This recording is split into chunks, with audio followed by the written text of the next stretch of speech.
өнерменчілік тарауы халықтың тұрмысына тығыз байланысты болғанлықтан, оғада ұзақ дәуірлерге барып тақалады.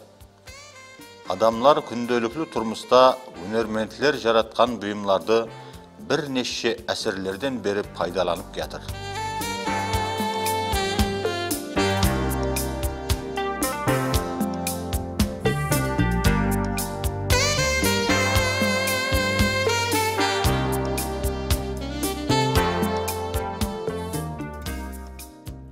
Дәуірлердің өзгеруі менен айырым бұйымлар, әсбап үскенелер, сыртқы келбетін өзгерткені менен миллилігін жойтпаған халда заманға ылайық көззаллыққа ұйғынластырылып, давам ете береді.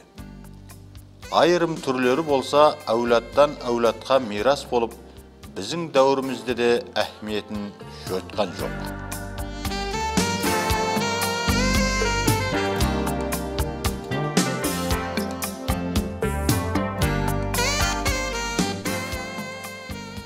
Минеті ауыр, көп күш һәм ұқыпты талап ететұғын өнерменшіліктің бір түрі теміршілік өнері.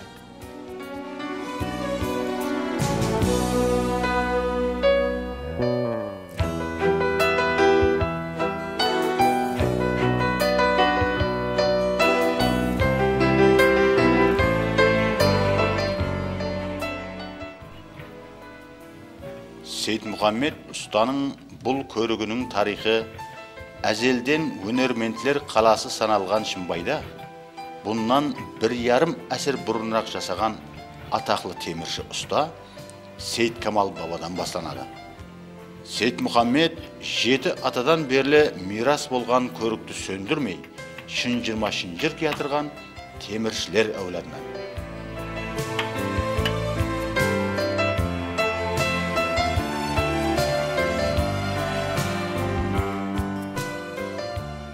Сейтмұхаммедтің текарғы кәсібі район бойынша электр тармақлары станциясында нәубетші электрик болып істейді.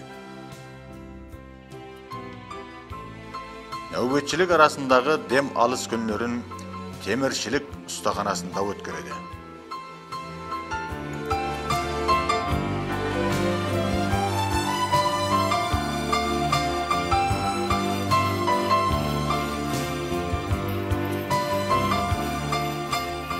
Дұс келген ағашпенен көріктегі темірді қыздырып болмайды.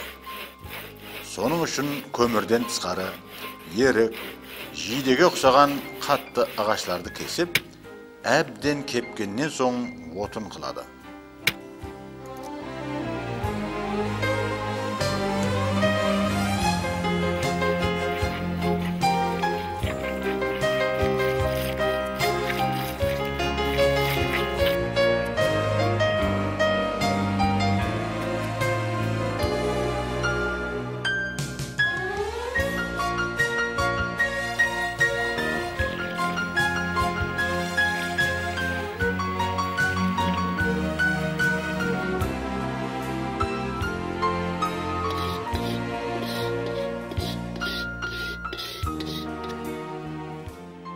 Теміршілер соққан бұйымының спаты менен мақтанады.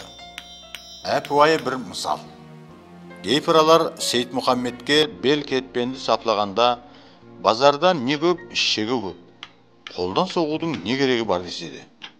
Ал ұста болса, базардағы домалақ шеге менен сапланған бел кетпенлердің саплары күш түскен соң сылқылдап қалатығының, ал теміршінің соққан 4 қырлы шегесі менен сапланған белдің құмырасы сынса да, сабы сылт етпейтіғының соққан бұйымлары менен дәлелдейді.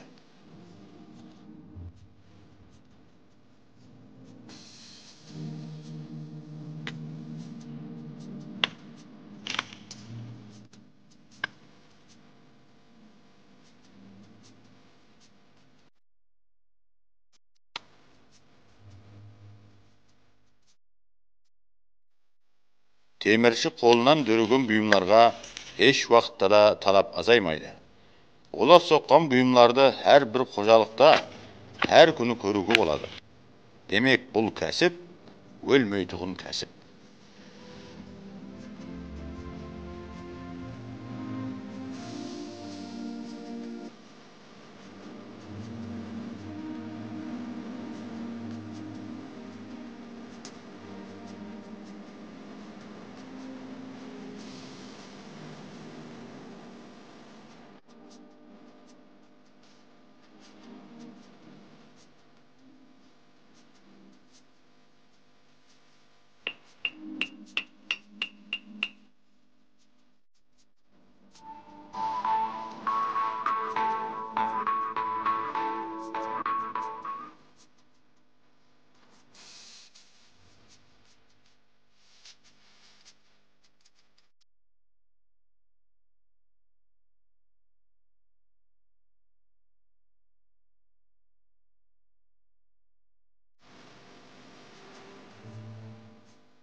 отқа тапланып, шөккішке үйленген бұл қилы-қилы өнімлер мұдам өз қаридарларына ие.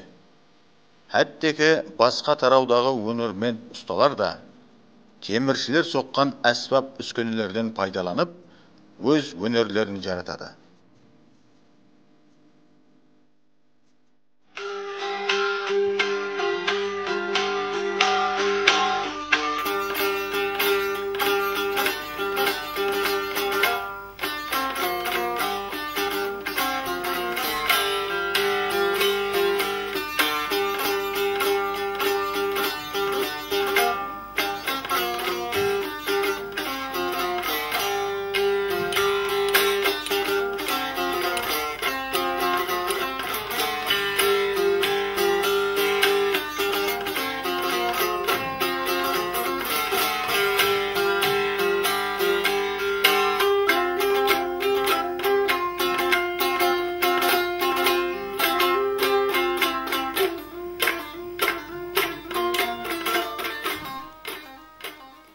Бәлентілігі 3 метрдей нарғамысларды анау-мынау орақпенен ору оңай емес. Нарғамыстан мың бауға шекем шебер теміршінің соққан орағының бірінші тісіменен арқайын орса болады.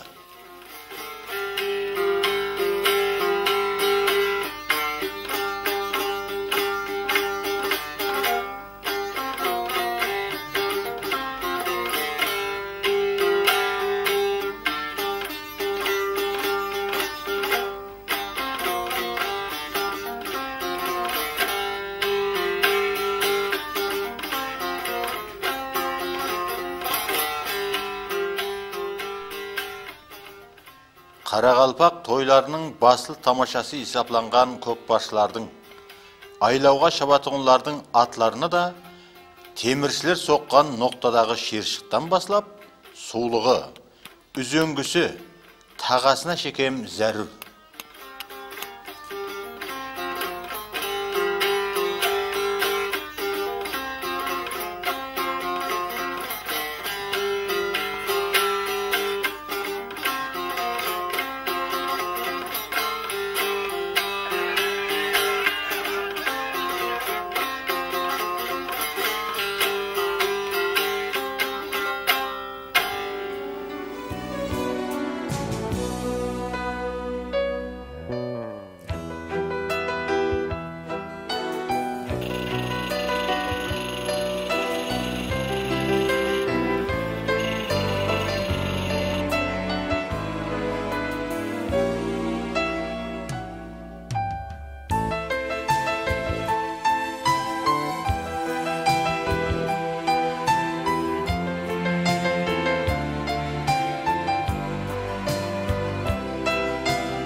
Көп күш ғайрат талап ететұғын бұндай ауыр минеттен соң, ақлығыңды еркелетіп отырып, әз етіп шай ішкенге не жетсін?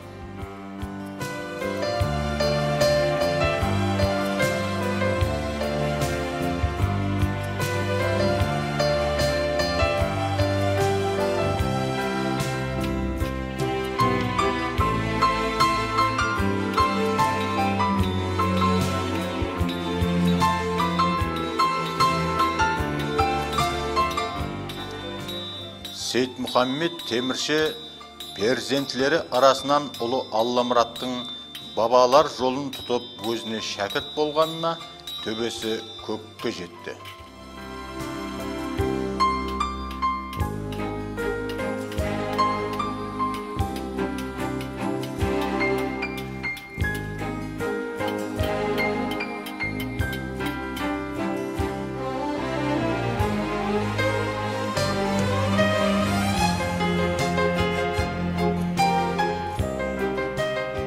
Ұстаның өз перзентінен басқа да шәкіртлері оғада көп. Олар заманагөй көріклерде, әм станокларда халықтың ырысқы несибесі саналған диқаншылық тарауында техникалардың бұзылған, сынған жерлерін қайта іслеуменен шұғылданбақта.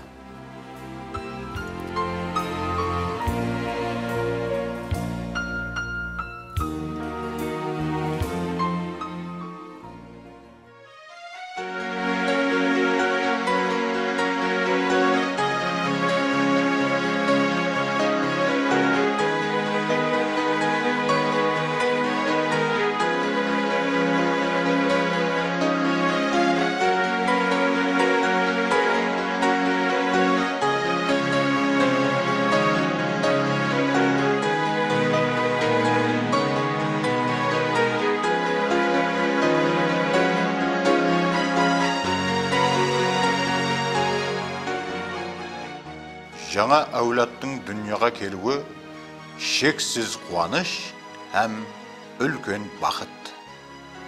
Теміршінің шаңырағында дүнияға келген бұл перзент, бәлкім бабалар көрігін сөндірмей дауам ететұғын атақлы ұста болар.